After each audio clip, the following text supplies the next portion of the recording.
इसी में सुख है। राग द्वेष मत फैलाओ,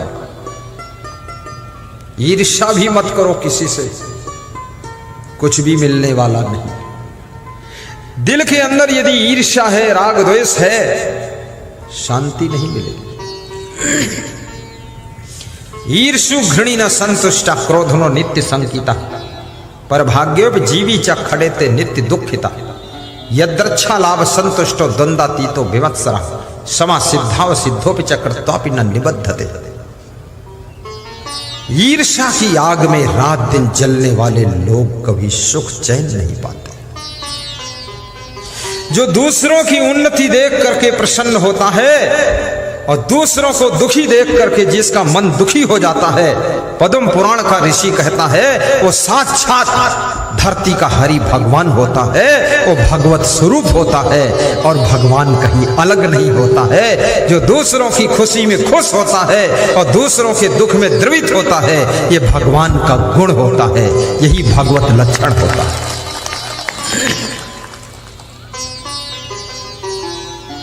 देवदत्त ने एक हंस को बाण मारा, हंस घायल होकर के गिरा। गौतम ने उसको उठाया, गोद में लेकर के पानी पिलाया, सहला रहा। देवदत्त आता है और कहता हंस मेरा है क्योंकि मैंने मारा है। गौतम कहते हंस मेरा है क्योंकि मैंने बचाया है। दोनों में विवाद हुआ। राजा के पास पहुंचे, राजा ने कहानी सुनी, राजा ने जवाब दिया मारने वाले से बचाने वाले का अधिकार ज्यादा होता है, इसलिए हंस गौतम का है। और वही गौतम जो हंस के दुख को सह नहीं सके, बचाने के लिए द्रवित हो गए, वही एक दिन भगवान बुद्ध के नाम से प्रसिद्ध होते हैं, भगवान बुद्ध कहे जाते हैं। वे भी किसी माता पिता की संतान थे, वे भी मनुष्य के रूप में पैदा हुए थे। राजमहलों में उनका जन्म कहां हुआ, कैसे हुआ, ये छोड़ो बकवास, लेकिन मनुष्य का चेहरा है उनका और उनको भगवान बुद्ध माना गया। याद रखना, यदि आपके अंदर दया है, करुणा है, रहम है, तो ये लक्षण भगवान का है, फिर आप स्वयं भगवान के रूप हैं, भगवान के रूप है। ईर्ष्या द्वेष से बचो, जलन मत करना किसी से। कई बार लोग किसी का बढ़ता हुआ नाम देख करके जलने लग जाते हैं कि इसके नाम को बिगाड़ना है किसी तरह से। और याद रखना, आपका नाम बढ़ने लग जाए, धन धाम बढ़ने लग जाए, दौलत बढ़ने लग जाए, शक्ति बढ़ने लग जाए, तो ज्यादा विनम्र हो जाना, अपनी शक्ति का दुरुपयोग मत करना, किसी को सताने में शक्ति मत खर्च कर देना, अन्यथा शक्तियां पुनः एक कुदरत वापस लेना शुरू कर देती है। शक्तियां उसके पास में परमानेंट रहती हैं जो अपनी शक्तियों का सदुपयोग करता है, शक्तियों का प्रयोग दूसरों की रक्षा करने में करता है, उसकी शक्तियां निरंतर बढ़ती चली जाती हैं। जो अपनी शक्तियों का दुरुपयोग करता है, दूसरों को सताने में शक्ति खर्च करता है, वो एक दिन शक्तिहीन हो जाता है, वो शक्तिहीन हो जाता है।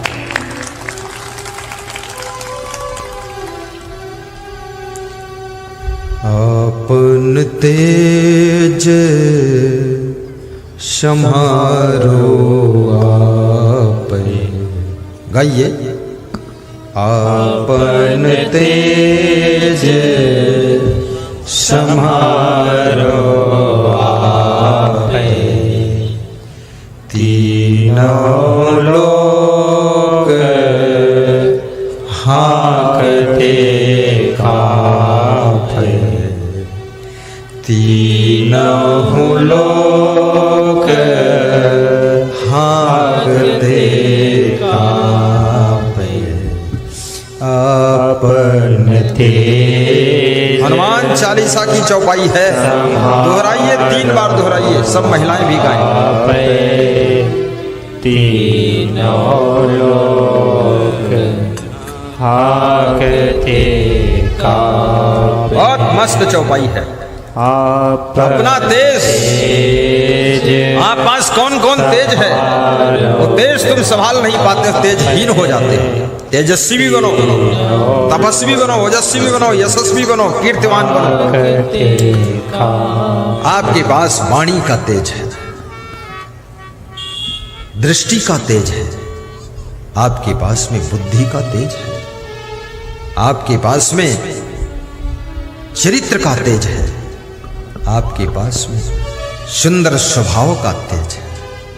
इस तेज को संभालो, कहीं इस माया मोह के संसार में आपका स्वभाव बिगड़ न जाए, वाणी बिगड़ न जाए, चरित्र बिगड़ न जाए, कहीं आचरण खो न जाए और कहीं आपकी तेजस्विता छीड़ ना हो जाए। अपन तेज संभालो। आप हनुमान चालीसा कहती है, अपनी वाणी के तेज को भी संभालिए। आपकी वाणी ये गाली दे दे करके वाणी तेजहीन हो जाती है, इसलिए गालियां मत बको, कोई फायदा नहीं। कितनी स्त्रियां तो अपने पतियों को भी गाली देती है और पति से कहती हैं, ये मर गया, नाश काटा और गेहूं काटा और भूसा उठाया। फालतू बात बोलते। कितने पुरुष भी इतने क्रोधी हैं, अपनी पत्नी को बहुत गाली देते हैं। तो याद रखना, गाली मत दो। जैसी पत्नी है वही तुम्हारे भाग्य में थी। अब बस स्वीकार करो, जो भी मिली है उल्टा पलटा करती है। कितने लोग बहुत पुण्य कमा चुके हैं, उनको बड़ी बुद्धिमान पत्नी मिली है, समझदार, इशारे से काम करती है। और जिनके पुण्य थोड़ा कमजोर है, उनको थोड़ा बुद्धू भी मिली है।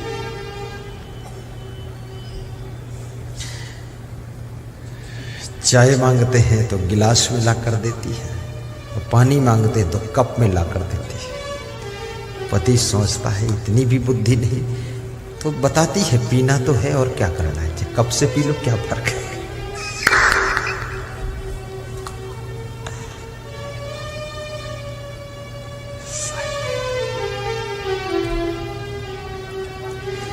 बुद्धिमान पति मिल जाए तो समझो कोई जन्म का पुण्य था। बुद्धिमान पत्नी मिल जाए ये कोई पुण्य से ही मिली है। बुद्धिमान बेटा मिल जाए माँ बाप का पुण्य है। बुद्धिमान शिष्य मिल जाए, विवेकवान शिष्य, वैराग्यवान शिष्य, गुरु का कोई जन्म का पुण्य है।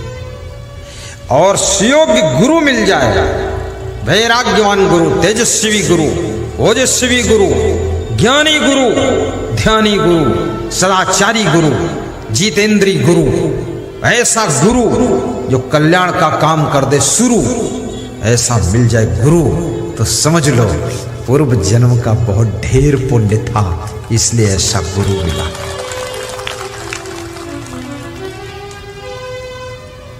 इसलिए खूब पुण्य कमाओ। तुम गाय की सेवा करते हो, पंछियों की रक्षा करते हो, जीवों पर दया करते हो, प्यासे को पानी पिलाते हो, भूखे को भोजन खिलाते हो, अतिथि का सत्कार करते हो, संत का आदर करते हो, सत्संग समागम कराते हो, ये सब करने से बहुत बड़ा पुण्य इकट्ठा होता है। दान करने से भी पुण्य होता है। किसी के दुख को दूर करते हो तो पुण्य इकट्ठा हो जाता है। हमारे पास में एक माता जी आई पिछले गांव में, बोली मेरी चैन खो गई, गले की चैन। तो मैंने ऐसा फूल उठाया, उनके सिर पे लगाया। हमने कहा माता जी दुखी मत होना। तो वे अपना बटुआ खोलने लगे और बटुआ से 100 रुपये निकाल कर दान दिए। हमने कहा माता जी चैन खो गई और फिर भी 100 रुपये दान दे रही हो।